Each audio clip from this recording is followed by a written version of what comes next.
Prepping the skin before makeup is really important, especially if you have dry skin like me. So here I'm just using my Kosas Plump and Juicy Vegan Collagen Spray-On Serum, followed by my Too Faced Hangover RX 3-in-1 Replenishing Primer and Setting Spray. Make sure to let those dry in between products. Next, I'm moving into my e.l.f. Poreless Putty Primer, using my favorite flat tip stiff brush by MAC. It's the 130 brush, short version. Here I'm working it into the skin with a circular spreading motion, making sure that it's covering every area that I plan to apply my foundation.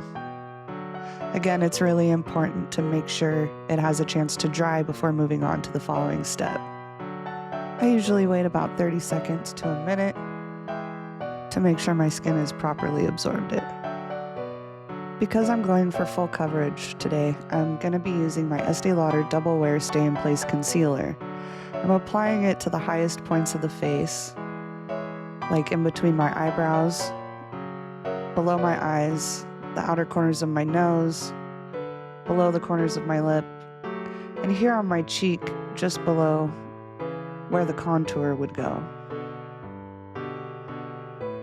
Then I'm using a patting, stipple, and circular blending motion just to work it into the skin. The blending step is really important and takes the longest because I don't want the product to look like it's sitting on top of the skin. I want it to look like it's properly merged with my skin. This is also the point where we're smoothing out any texture or lines from the brush. We're going to continue building up that full coverage, applying the foundation first with a stipple patting motion, and then using our circular blending motion to work it into the skin.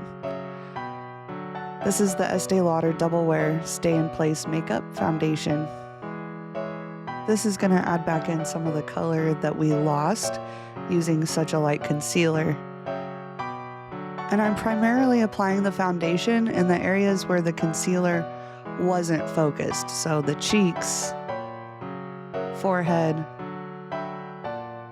blending into the other areas. And then I'm bringing it down the neck just to give it a proper blend so you can't see that typical line below the chin. I'm targeting areas on my chest that have blotchy redness. I'm just working to neutralize that and give myself a smooth base. Now, I don't wear this full of coverage of a foundation look every single day, but it is perfect for things like events or really long days where I want my makeup to hold up. I would 100% recommend this foundation product combo for weddings or other really important events. I actually wore these exact products for my wedding over the summer. I was pretty amazed at how well the coverage held up and how little of the touch-ups that I required.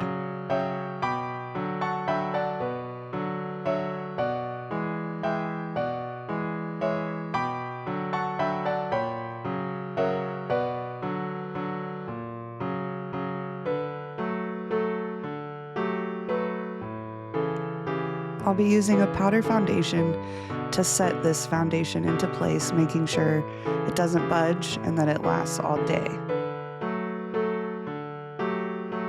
Here I'm just using the applicator that came in the package because I really like how you can just really press it into the skin. Otherwise, I might choose to use a big fluffy powder brush. In that case, I'd be going over it a few different times with powder, making sure that it was properly layered and really pressed into the skin. This particular powder foundation is a favorite of mine. It's the Studio Fix Powder Plus Foundation by MAC. I'm bringing it onto the ears a little bit just to make sure my color is as even as possible on all the skin that is showing.